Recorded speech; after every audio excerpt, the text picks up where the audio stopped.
Hi guys! For my interactive whiteboard assignment, I chose the application Miro.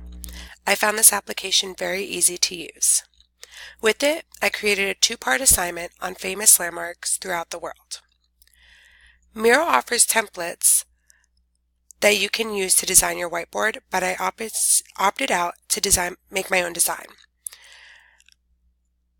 I created two frames so I would have an idea of what my whiteboard would look like when projected onto a screen.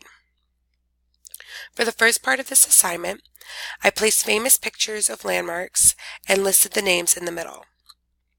The goal of the student is to connect the name of the famous landmark with the corresponding picture using the line or draw tool. For the second part of this assignment, I placed a map of the world and shrunk the pictures from the first frame on the bottom.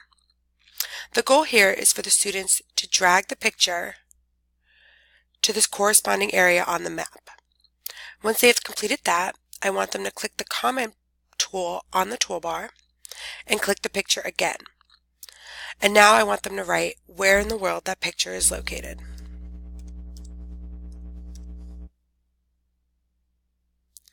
Miro is a super interactive tool and could be used for a variety of lessons at any level.